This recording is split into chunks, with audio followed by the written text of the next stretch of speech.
The Box Seat, brought to you by our stable of sponsors.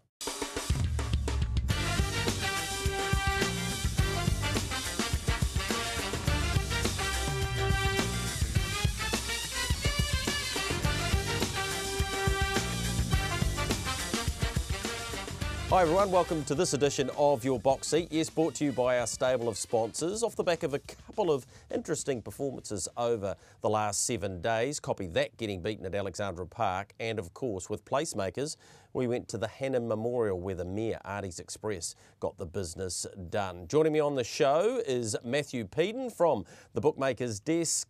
Thanks so much for your time, Matthew, filling in the shoes of one M. Gurin. I might get a couple of words in this week, but looking forward to your input just the same.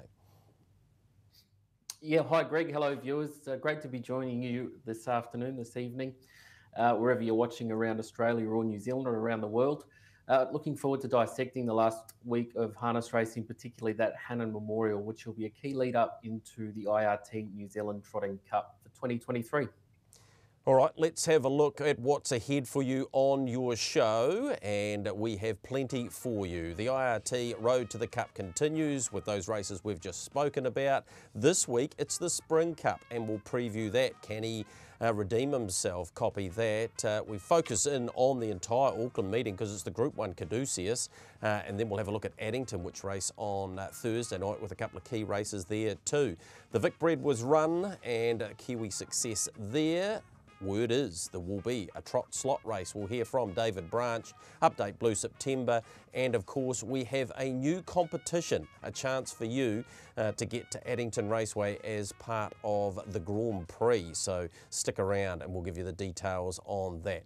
I'll let you know. It's a great prize and it's not very hard to even enter. All right, let's get straight into last week's upset, if you like, from Alexandra Park. He was expected to win, copy that. He made the front. He had Hooray Henry directly behind him. This is the Lazarus at Neverly R.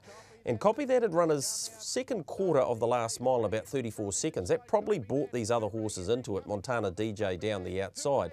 But it was an upset home in 54-6 and 27-1.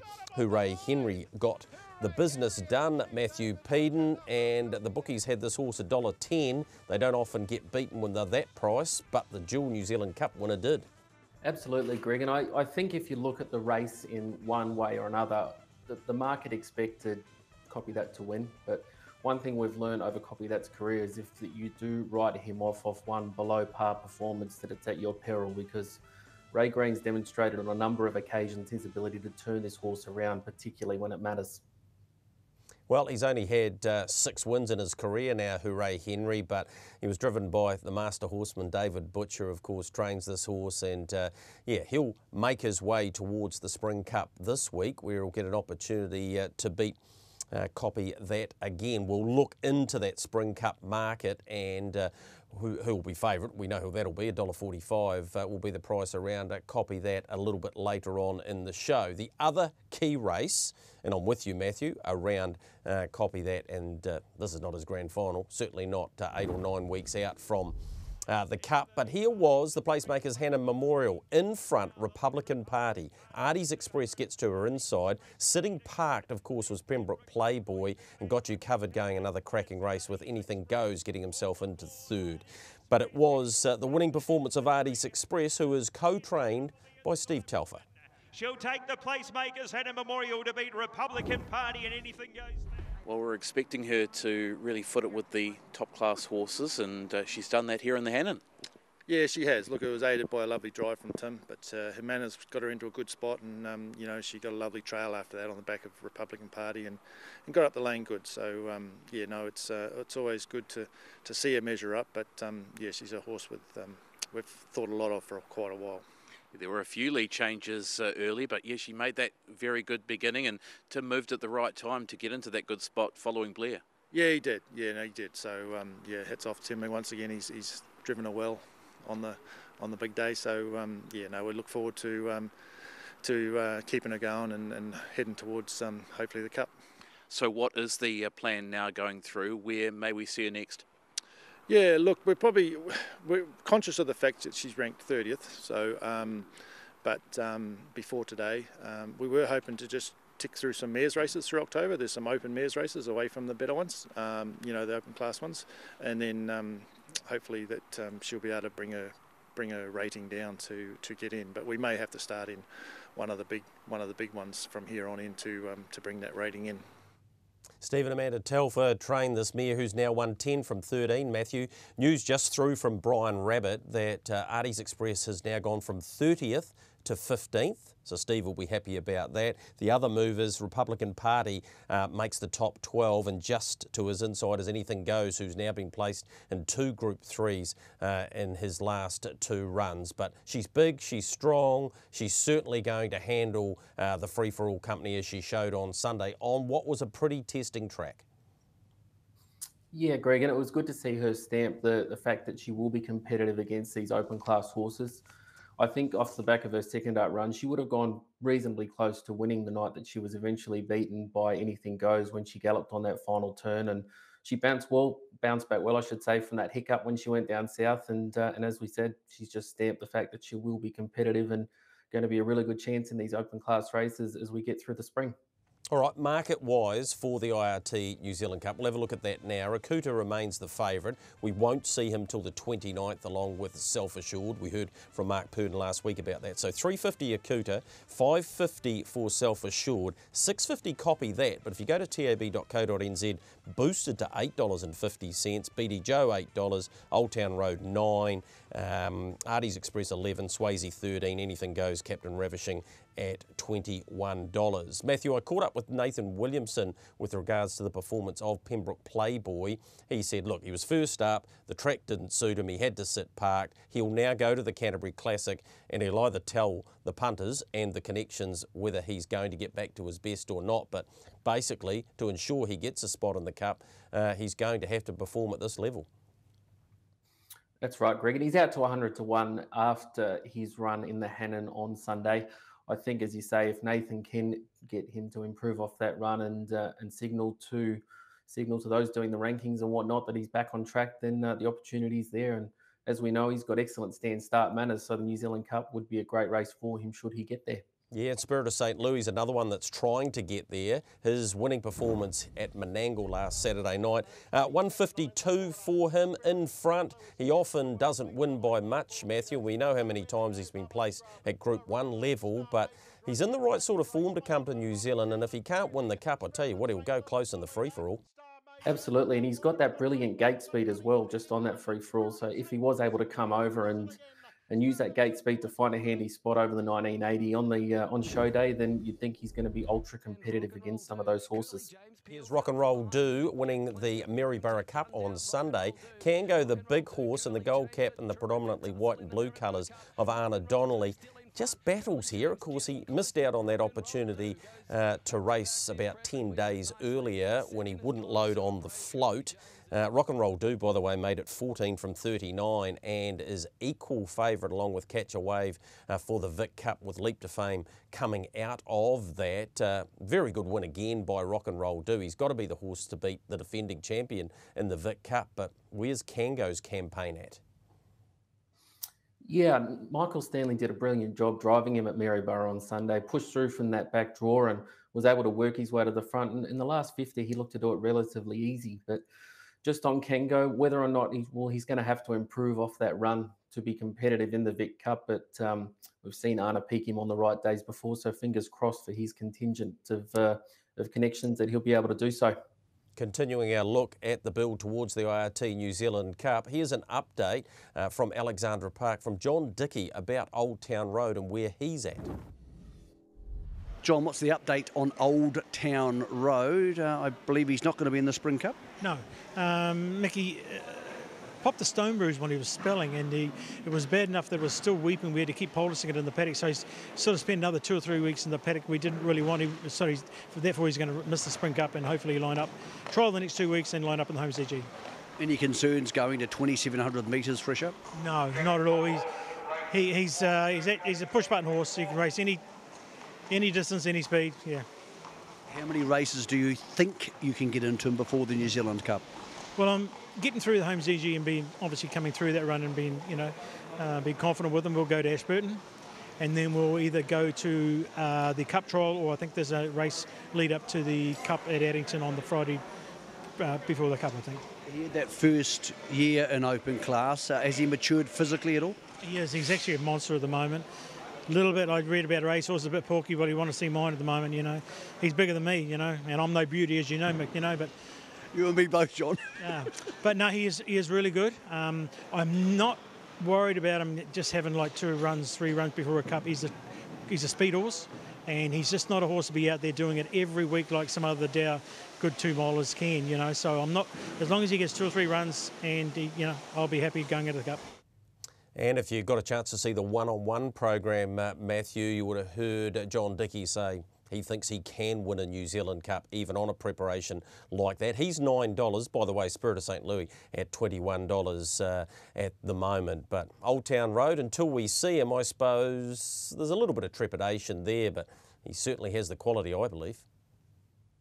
Absolutely, and he didn't disgrace himself during his first season of open class racing last year. And with the natural improvement you'd expect him to take from that, you'd expect he'll be extremely competitive when he gets down to Canterbury for the spring. All right, let's have a look at the Spring Cup this week and Nicholas Cage, the way he performed at the trials. Sometimes these can be a little bit misleading, but he dead set bolted in here by 12 lengths. He beat Whispering Artist, so we know what she was able to do against the mares earlier in the year. Home in 57.5, 27.9. He was always going to be a transition horse. He got there very quickly for the Neils, Andrew and Lynn, but gee, I'm looking forward to seeing him this time in, Matthew, on that performance. He clearly is in good condition. He's come up, what, 3rd favourite in this week's Alabar Spring Cup. Favourite $1.45, copy that. $5.50 Fernley Cash, $7 Hooray Henry, who won last week, and $9 for Nicholas Cage. What do you make of the Spring Cup? Yeah, copy that's $1.45, as you've just touched on, Greg. He's going to have to improve off his fresh up run. But as we said before, Ray knows how to get these horses peaking and moving through their campaign in the right fashion. So you'd expect that he will show some improvement.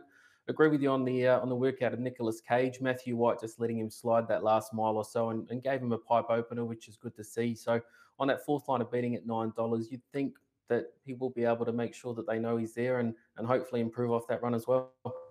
All right, 8:31 the start time of the Spring Cup on Friday night, and then of course it's a 2-week break to the Homes DG, where hopefully all of those will be there, and an Old Town Road as well. Just on ticket sales for Addington, go to addington.co.nz. Still some tickets available in spectators. I think it's about $250 plus GST, and with that you get continuous food throughout the day, drink on arrival. Great spot to be on IRT New Zealand Cup Day. Go to addington.co.nz to find out more about that. Featured trotting race on Sunday out of Oamaru was of course Resolve, taking this one out in the hands of Bob Butt, who went all the way down there for one drive.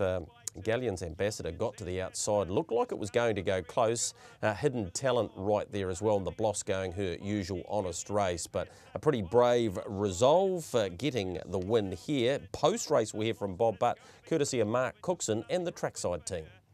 Has won the Jasmine's Gift to win it by 3 lengths. 2nd, Hidden Talent. 3rd, the Bloss. Galway Girl ripping home. Well, Bob, she looked good out there today. How did she travel?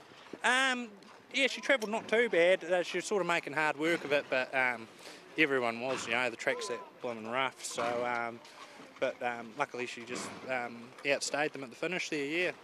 Must have given you a lot of confidence, that first up 3rd going into today as well. Yeah, I was actually quite surprised by her first up. I was wrapped with her. She went a really good race, and race that probably didn't suit her too much, so that gave me a lot of confidence today. Good race to win, going better than last year's performance. Good to get another one for Paul. Yeah, absolutely. No, and Mum and Dad own her, so even better, yeah. All right, what potentially next? Grass track could be the target? Yeah, I'd say she'll go, as long as she pulls up good, you know, she'll go on DG Jones next week I'm picking, because she went a good race in that last year, and she likes the grass, so yeah, that'll be next for her. He's so honest, no middle ground with Bobby B. You know exactly where you stand, don't you?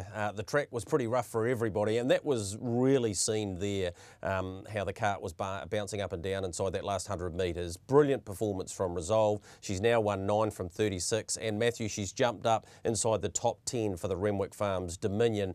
She's a genuine trotting mare, isn't she?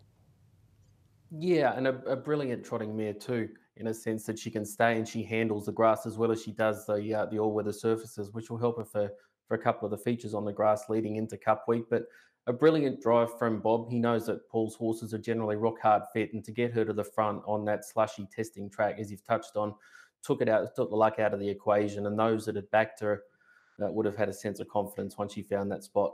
Spoke to Nathan Williamson about his very fine trotting mare in Hidden Talent. He said, look, the track wasn't ideal. It was a decent step up for her. She's just outside the top 20 for the Renwick Farms Dominion, but he absolutely said she needs to keep taking those steps. So, yeah, no real knock on her, and I think there were a few forgives the way that that track was playing on Sunday. The key rival for Muscle Mountain in the Renwick Farms Dominion is potentially Bolt for Brilliance. We had Michael Guerin at Alexandra Park last Thursday, and he caught up with Tony Herlihy to get the latest on him and, of course, Double Delight. Well, Tony, everybody wants to know, what's the report on Bolt for Brilliance? Yeah, well, he had his first workout last week, Mick, and it's come through it really good. It was just an easy workout, just a bowl around for him, but he seems really bright and really happy with the way he's pulled up, and hopefully he'll trial again Saturday week. Remind us of the injury and the chances of it being something that would reoccur. Yeah, well, to be fair, it was a pedal bone. It was a fractured pedal bone, and he, but everything was good with it as far as could be, sort of thing. His X-rays were all good, and it didn't have a step in it, and it was one that was going to heal. It hadn't gone into the joint. So if you're going to have a fractured pedal bone, it was sort of the one to have. And yeah, touch wood, everything's good so far. Trials again Saturday week, so it's Saturday the week this is going to air on the box seat. Is he then ready to race again? It wouldn't be far away, Mick. Yeah, there's a race here, I think, is on the 6th of October, which I'd probably like to go to. And then after that, we may have to go south with him early. But yeah, we'll just see what happens after that. And is the obvious option of a mobile race at Ashburton, or would you like to keep him to standing starts, or are you not scared to mix the two? It doesn't seem to worry him. No. He's done plenty of that, and yeah, steps good from mobile, so it doesn't seem to really faze him too much. I take it the Dominion is the big aim. The Renwick Farms Dominion's the big aim. Yeah, it is, Mick. Yeah. So that's the one to go for at this stage, and hopefully we're there and sound and fit and well.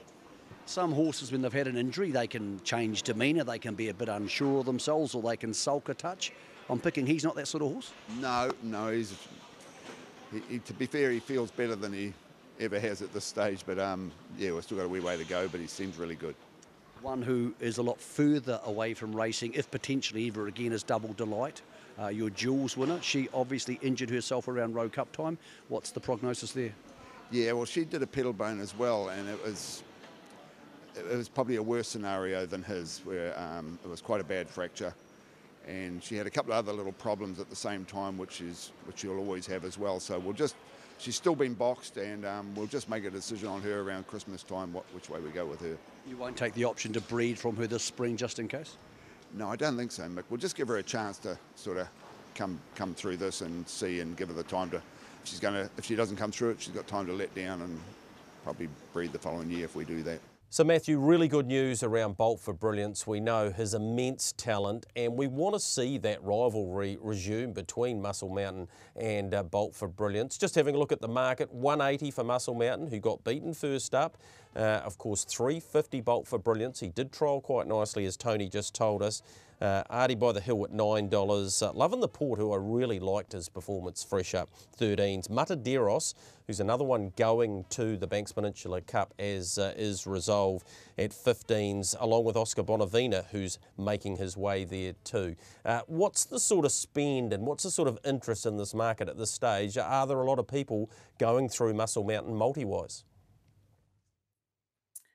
There's the money that you'd expect through Muscle Mountain, Greg, through a lot of those features like the Derby, through Millwood Nike and the Oaks and Everleigh are, and then through runners like Akuta through Cup Week. But there was a really good push in the market for Bolt for Brilliance about 6 weeks ago, and there was obviously a whisper going around up north that he was on track and that Tony potentially was happy with him, and he was $5 into 320, just out of 350 now as we bring that market percentage down. But a really good push there and some confidence for anyone that is a fan of Bolt for Brilliance and does want to get involved. Yep, he's a really exciting horse at full flight, so looking forward to seeing him progress through to that Dominion. All right, if you've been taking in the one-on-one shows, I've got a bit of a treat for you. Malcolm Shin, not often seen on the television channels or in the media for that matter. He's a pretty private person, but I got a chance to sit down with him and you get a chance to see it as of next Monday.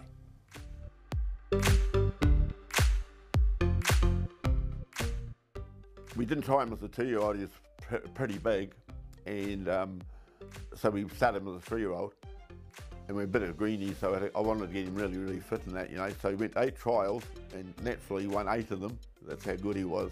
And I actually started thinking I was a bit of a driver, you know. I didn't realise it was the horse.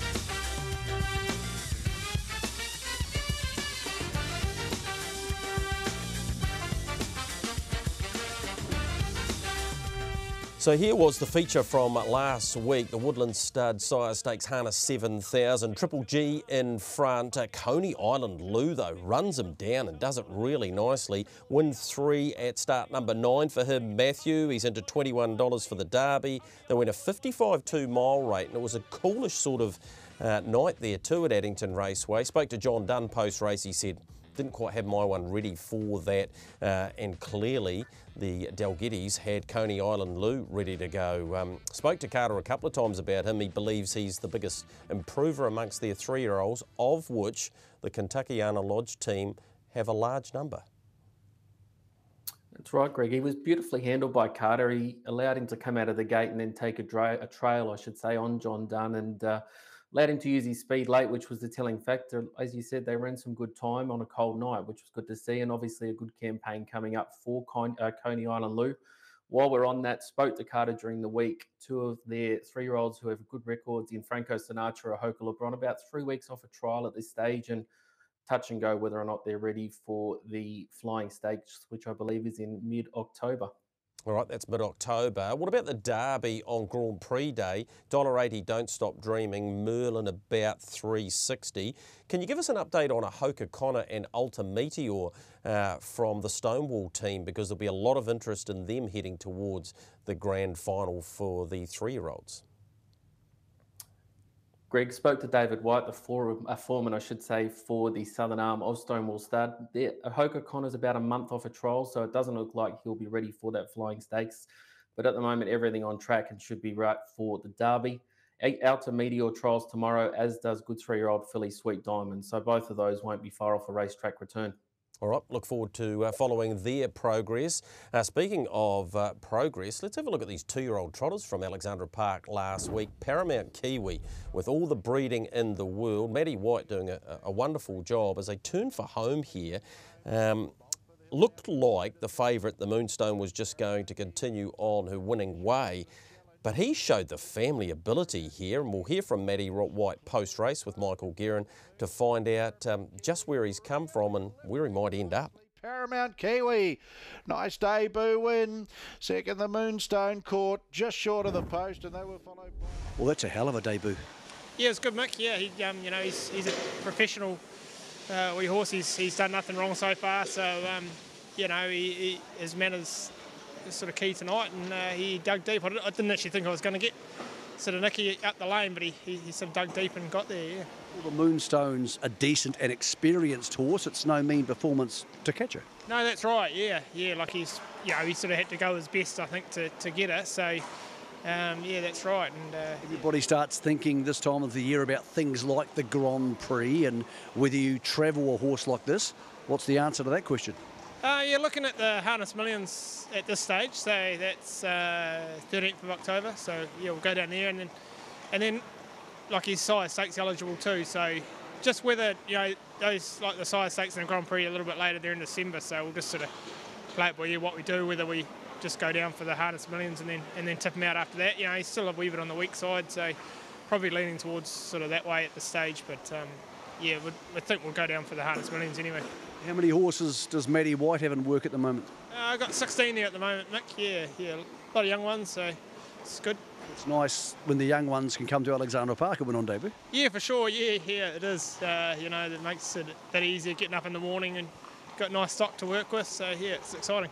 Outside of your own stable, you seem to be getting a few outside drives, and it's ticking over nicely, Matt. Yeah, it is, Mick. Yeah, like come back from Australia, I sort of wasn't expecting sort of drives that I got. So yeah, it's been really good, and driving for good trainers as well, and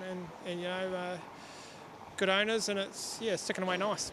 Yeah, pretty nice sort of horse, this one, Matthew. Paramount Gigi won both derbies. Paramount Queen, Paramount King, they both won 8 races. So bred to be pretty good, but you just got to love the way it got to the line. In terms of that Harness Million market, Bounce and Beyond is your favourite at 240, who actually beat Wilma's Boy, who came out and demolished the field for Bob Butt last week. 240, 450 for Paramount Kiwi. Be a big ask for him to come down to Addington and win, but I tell you what, his older brother, did it on many occasions.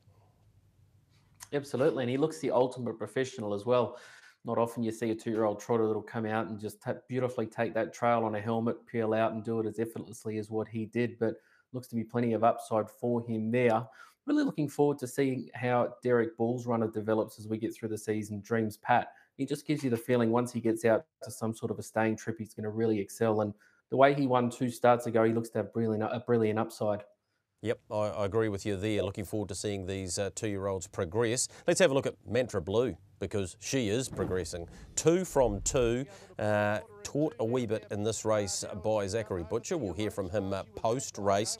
Kalua Flyby looked here like it was going to run past, but she's got a bit of scope, this filly, and now she's in the final. Be interesting to hear from Zachary Butcher as to the pathway from here. Mantra Blue, Zachary Butcher will get the win too. Blue September get 3 on. Another excellent performance by Mantra Blue. Yeah, she was really well. As I've said, she wasn't quite herself the week before, so she missed a little bit of work, and I think it sort of just showed. Had a big blow after the race, but you'd have to be pretty thrilled with that. Beat a couple of nice fillies and really dug that head in late and made sure she had it in front of the line, which as a trainer makes you very happy. And you would have taught her a bit too, because sitting back in the field and running over the top of them, and that's what she probably needed, and she's going to need if you're going to make the trip south. 100%. She got a little bit keen early off the gate. Obviously I chased her off the week before, but once she got on her helmet, settled like a nice horse would, and gives you a feel like she's probably going to be a bit of a better stayer. 1700 probably not up her alley, so Oaks Day's the one I'm looking forward to. All right, so what's the pathway to get her to the Nivellier? There's another heat at Cambridge in 2 weeks, so we'll go there, and the plan was sort of to try to get her down south a bit earlier, because it took her a while to settle in at mine, and left a few oats here and there, so we don't want that leading into the big one. So we'll get her down here early, see if we can spot a race. I know there's another heat, Ashford and Fine Stakes Day, so we might go there, and gives her 3 weeks before the Nivellier, which hopefully she's prime and ready for.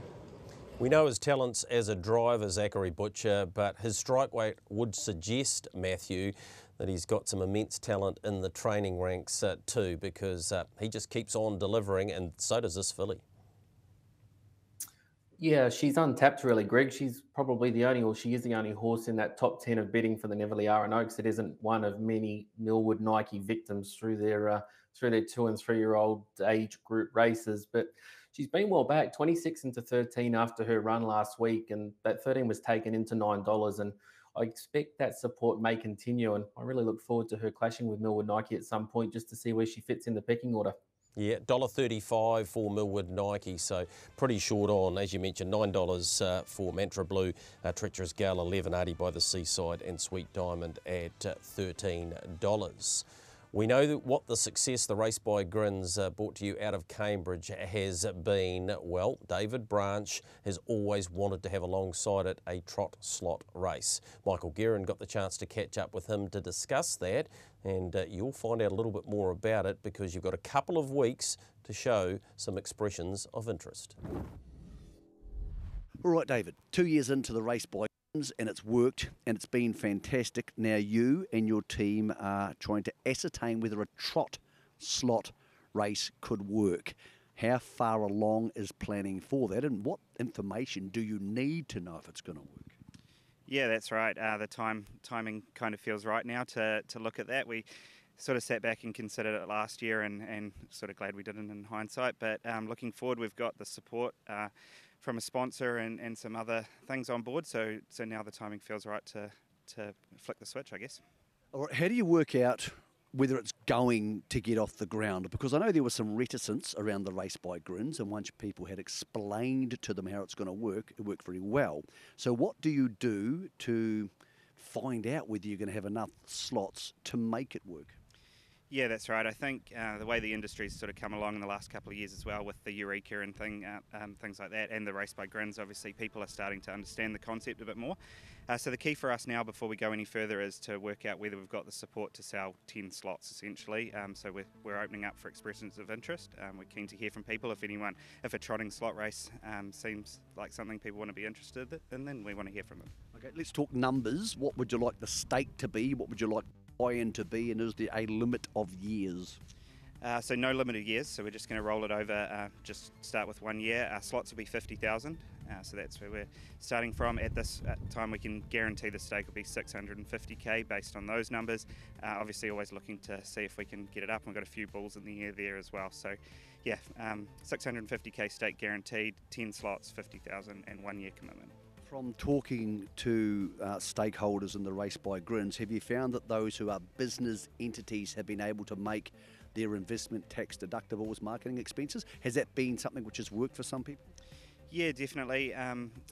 The way that the Race by Grins worked, I guess there was a few businesses, but a few individuals as well that sort of pulled together. I kind of see with the trotting aspect that we might get more trotting enthusiasts, I guess, pulling together and doing that, and yeah, we'll see how that goes. So there's no reason somebody can't buy a slot for 50,000, divide it between 10 mates, or in fact the whole pub back home, and then say each year we'll go shopping and get ourselves a trotter. Yeah, definitely. And the way the stake structure works is you're guaranteed, even for last place, to get 25k back. So half of that investment's guaranteed back, depending on what deal obviously is done with those horses. So if you had a syndicate of 10, the maximum they can lose is $2,500 each. Yeah, exactly. Yeah. All right, let's talk about expressions of interest. Who do they go to? How do they do it? And how do they find out more information? Yeah, so easiest way, just come straight to me. So details on the Cambridge Raceway website, or email me, dave@cambridgeraceway.co.nz, and yeah, we'll sort of start collating those expressions of interest. I'm happy to answer any questions. I've been through it a couple of times now, so starting to get the flow, and yeah, we'll go from there. What's the cut-off date? When do you and your board need to say, yep, we've got the money and expressions to do this, or no, we're not getting enough love? So we're looking at about a 2-week period. So from this going live on the box seat, it'll be 2 weeks from then, and we'll go from there. Okay, and if the race gets off the ground, and I hope it does, would it be on the same night as the Race by Grins? Because, man, that's going to make for a big night. Yeah, that's obviously the plan. So we had the Waikato Flying Mile on there that night, so we'd look to make that the lead-up race like we did for the Pacers, and then have a massive night of on the Night of Champions with the trot slot and the Race by Grins. We have lots of Australian viewers on the box seat. We love having them on board. What do you reckon? Are you guys keen to have some Victorians, or in fact harness racing Victoria, get involved in an entity like that to run their own qualifying race? Are all those things in play? Yeah, absolutely, and I think that was definitely the strength with the Eureka, and having those qualifying races like the Hayden and Racing Queensland. Yeah, so we'd love to see those sort of concepts coming to life, because that just adds to the hype of the night and the race, and yeah, it'd be great. So one of those things, once people have an expression of interest, I don't need to say we're taking a slot, but in the next 2 weeks, you guys are going to work out whether this is a real thing for our industry. Yeah, definitely. We'd like to, for confidence sake, I guess, have 8 or 9 at least locked in with that are serious players, and then from there we're ready to flick the switch and get it out there and yeah, get things going. Well, Matthew, that's got to be exciting. Just to run through a few things for you, 10 slots, 50,000 each, no contribution from the club or Harness Racing New Zealand. The stake, they're hoping to get it to $650,000 because they do have a sponsor on board. The same conditions, so a 3-year-old could start and would obviously draw the inside, and the mares draw closer to the markers, as is the case in the pacing arena. People have 2 weeks, so 2 weeks from today, the 3rd of October, to show any interest in this. If they get enough interest, they're going to have a crack at it, Matthew, and we know how successful the Race by Grins has been. Imagine having a trot slot race alongside of it with the likes of Muscle Mountain, Bolt for Brilliance, and potentially Just Believe and the likes, Elder Baron Zeus from Australia. It certainly would only enhance that night. Absolutely, Greg. It's becoming a special night on the New Zealand racing calendar, and you use Just Believe as an example. You'd hope that moving forward, if the race does get off the ground, that it presents an opportunity for a good stable to bring a good trotter, a good pacer over and make a good carnival of it, leading into races like the Road Cups and whatnot on that calendar. But it's exciting to see where this night might get to, and it doesn't look like it's done here. Yeah, Jess Tubbs and Greg Sugars would be a logical target. They've already been there last year with Better Eclipse, and if they bought Just Believe as well, then it'd be a nice old fit, wouldn't it? So I wish the team all the very best there at Cambridge. Great supporters of the box seat, and to get this sort of thing off the ground, you've got to get it out there, get it exposed, and all you need to do is go to the Cambridge website for further details. But there was certainly some interest in it last year. It never quite got off the ground. Does look potentially like it could be a goer for 2024. All right, let's, with Garrards, head across the ditch, take in some of the Vic Bred finals, including Kiwi Success, Amora Vita. Well, she became just the second lady to do this. Majida had done it at 2, 3 and 4, taking out the 4-year-old mares section at Group 1 level. That's 18 from 35 for her now. She won the Golden Girl at Brisbane back in July. She rated 154.2. She's just a brilliant race mare, isn't she? And she got the business done, home in 27 seconds, and Chris Alford just loves her. And well, she found the front, and that's probably not her preferred position either. I spoke to Steve Dolan about what she's been able to achieve, and Karen Adamson and their entire family still racing this filly. Of course, the late Grant Adamson, a big part of the Steve Dolan story. More about that in a moment. We Can Have It All here took out the 2-year-old trot. In fact, it didn't. It finished second because Violet Stanford for Nathan Jack was way too good for We Can Have It All, which was probably a little bit of a surprise, but I think it remains unbeaten, Matthew. She's got brilliant speed, this filly of Nathan Jackson. She's another of these Volstead progeny which have hit the ground running in Australasia. It's a shame not to see him back standing here this year, but the trotting breed in Australasia, as we often touch on, as you and Mick often touch on, has come so far in Australasia in the last few years. And I think looking at the way these races are run and the speed and the attributes that these trotters are now showing, it bodes well for the future. Yeah, it certainly does. Sherlock was a late scratching on the night, and we'll get an update for you with regard to that. So talking about the Adamson family and the quality of this mare, Brittany Graham caught up with Chris Alford post-race, so let's hear what he had to say about a little girl that he's, well, quite fond of. There has been a few bumps in the road, Chris, but this season has been near on perfect. You've won 2 Group 1s tonight, but now she's made it the Vic Bred Triple Crown, and it takes a very good horse to do that. One's hard enough. Yeah, very much.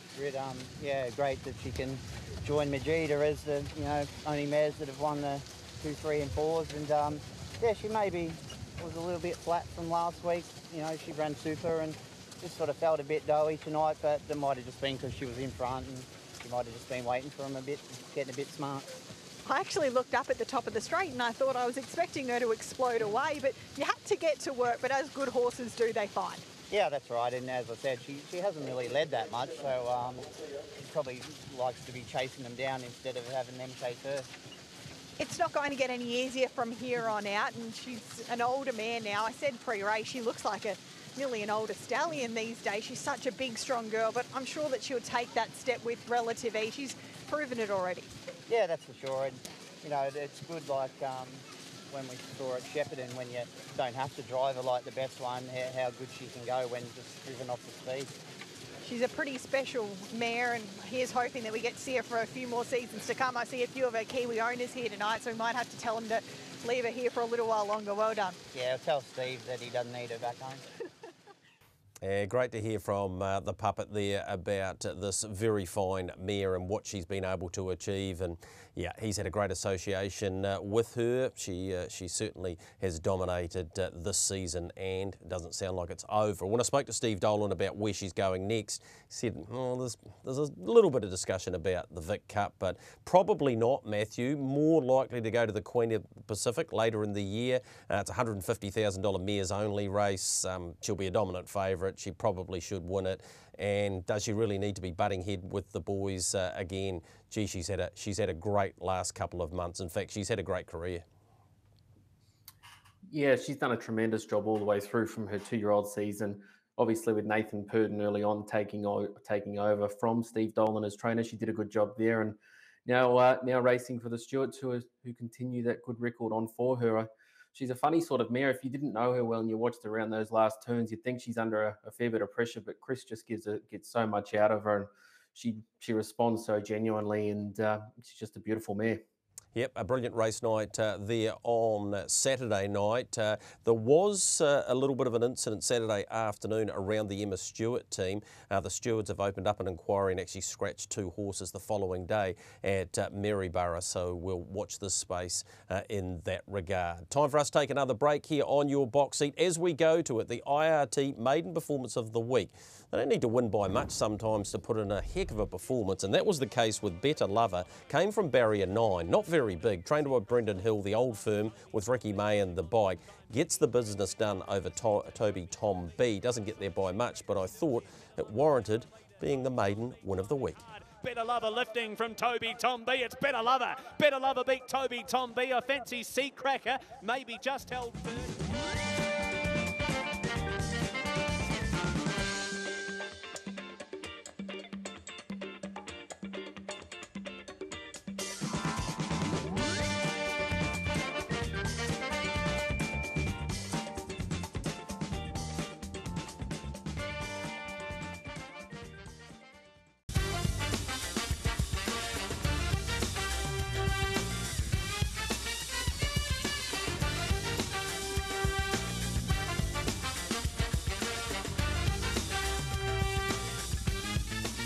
In your home straight, in your box seat, yes, brought to you by our stable of sponsors. A big thank you to them once again. Thursday night, Addington Raceway, good program. Let's get straight into it, Matthew, with a trotting feature. This one with Macca Lodge. It is the Sire Stakes Classique.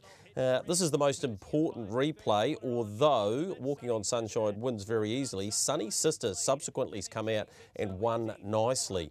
Odds-wise, you guys are struggling to split them. Struggled to split them, Greg. If you go back, I think the start of that race was relatively important. Walking on Sunshine was able to cross relatively easily. Sunny's Sister, more importantly, not right up on the gate, and John Dunn didn't look overly keen to push her off the gate either. So I think, like her brother, she's taking a bit of organising. She's got obviously a lot of brilliance about her, but she's going to, in my opinion, probably just take a little bit of time till she reaches her peak. But look, Walking on Sunshine, as I said, brilliant win last start. Hard to know whether or not she would have beaten Sunny's Sister had Sunny's Sister not broken. We'll never know. But she's got brilliant form and hard to put her. Yeah, look, it clearly looks a race in 2. Crackerling's done a pretty good job as well. Isolate from the Phil Williamson barn comes up with barrier 1. Do you expect Walking on Sunshine to press forward, get the lead, and Tony try to dominate from the top end? Is that the way to beat Sunny's Sister, or do you see it another way? I think so, Greg. It's obviously hard to script these races. Crackling's got a bit of gate speed, and her form this time in's been really good, but going off that last start where she did press forward, I'd expect Tony to look to take her to the front and be hard to beat. All right, that's one of the features there on Thursday night. Woodland Sires Stakes, heat number 2 it is. Really looking forward to this one. I spoke to Brendan Hill about this horse, Renegade. I said, what do you make of him? Really nice horse. That's him right to the outside here. Seth Hill doing the driving, gets up to beat Madrid. I just love the way he covers the ground, Matthew. I know he's on debut in a size stakes heat, but have a look at the way he finds the line here. He's come up with barrier 5. Ricky May will do the steering for Brendan Hill. Where he lobs position-wise, I suppose that will determine where his price ends up or where people think he might lob, because Hadron Collider has drawn barrier 1. It is a clear favourite for this. In fact, I'm surprised you've come up so short with this one. What was the discussions around the price for him? Greg, a really good debut from Hadron Collider, and then he's gone to the trials as well.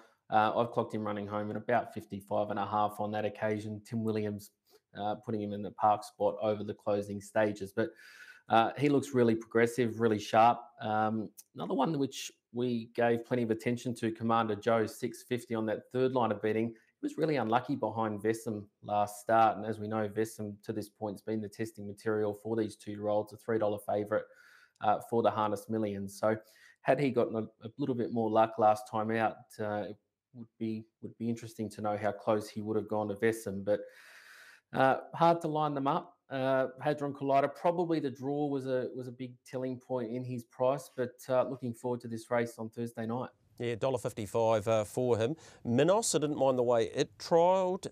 Mickey's Courage was unlucky last time, and I know the Dunstable have a bit of a rap on him, so it might not just be a line-up and win situation for Hadron Collider, but does have barrier 1, and yeah, the punters will certainly be taking the shorts if they go that way. One of the features on the night, class-wise, is the Hill Lee and Scott Lawyers handicap pace.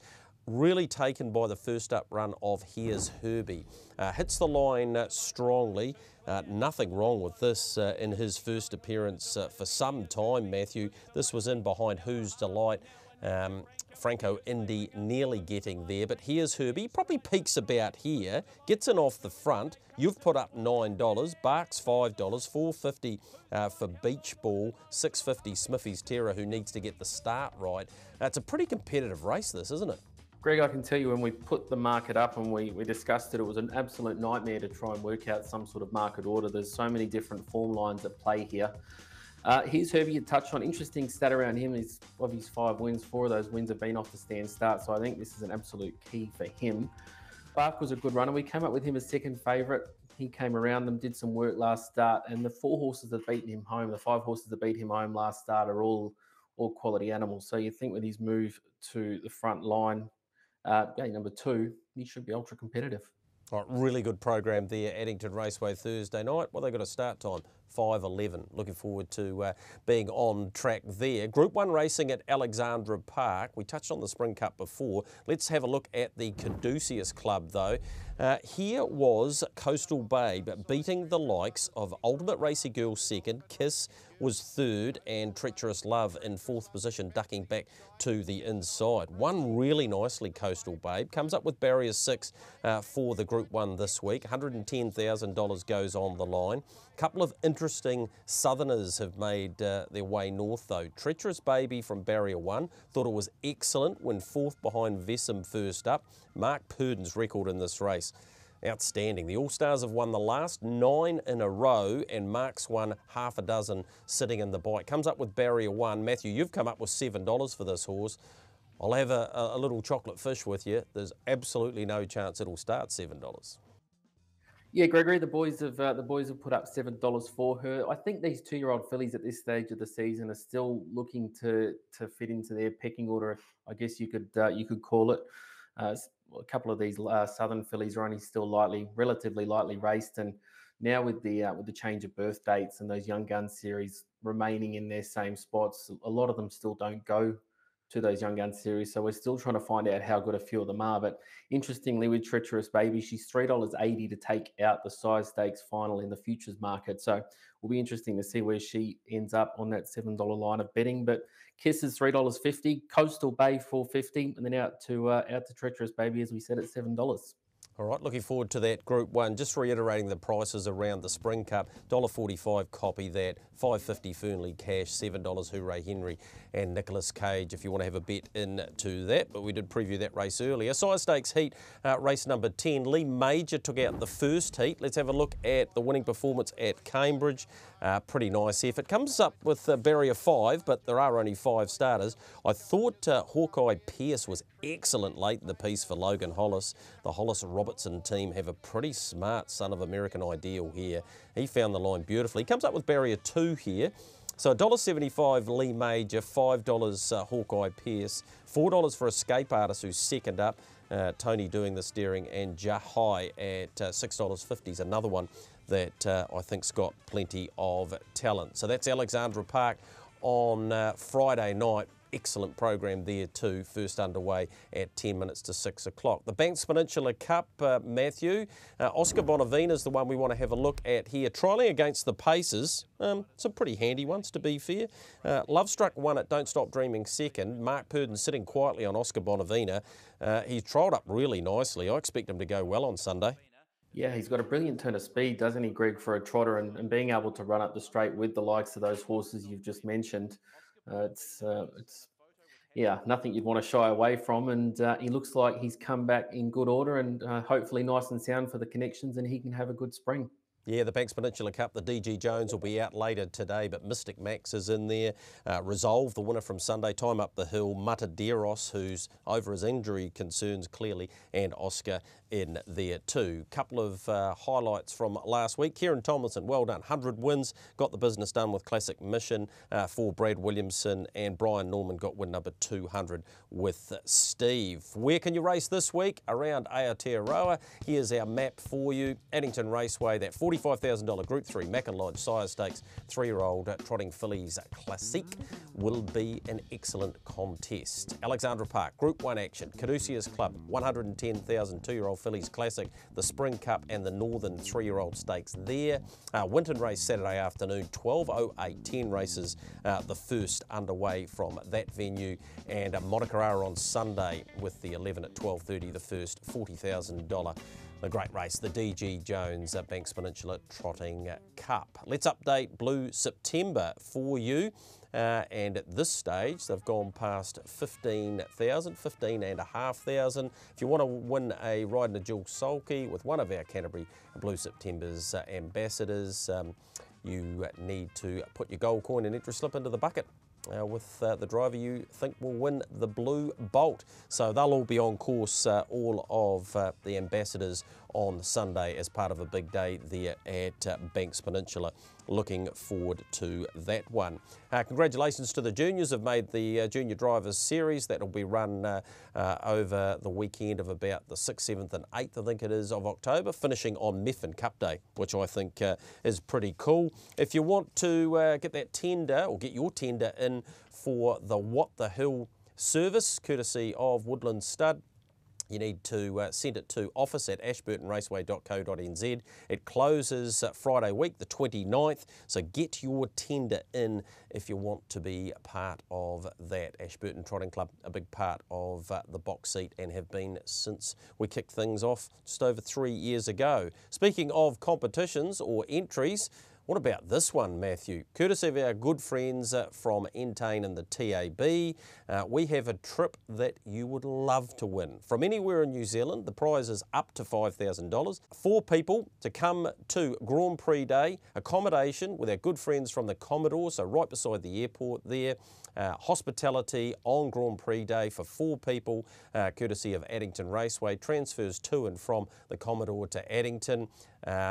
Included in that Commodore Hotel deal is the breakfast, which I've had on a couple of occasions, Matthew. It's well worth getting involved in, I can promise you that. Entries, there'll be a competition question every week, 1 entry per person, boxseatnz at Gmail.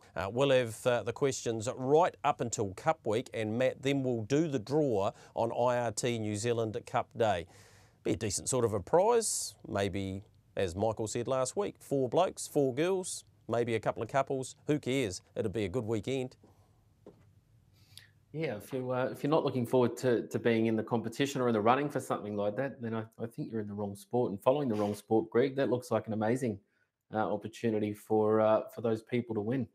All right, so one entry per week, a question every week on this show, and we will certainly draw that out on Cup Day, and there'll be someone pretty happy about winning that. Don't forget about the one-on-ones, Matthew. Hope you've been enjoying them. Malcolm Shin next week. Good to get an insight into one of our great trainers of juveniles. You can get that on a Monday evening or on hrnz.co.nz or on YouTube, as is this program anywhere around the world. Thanks so much for your time, Matthew, filling in for the brand. He's had a well-earned week, he tells me, off. I'm sure we'll be able to utilise your services in the future. Thanks again. Thanks, Greg. Yep, been excellent to have Matthew Peden as part of your box seat, brought to you by our stable of sponsors. We'll catch you again in 7 days' time.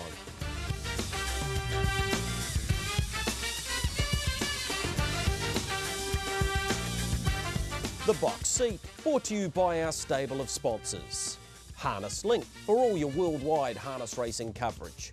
Brecon Farms, New Zealand Bloodstock Standardbred. IRT, it's your horse and our passion.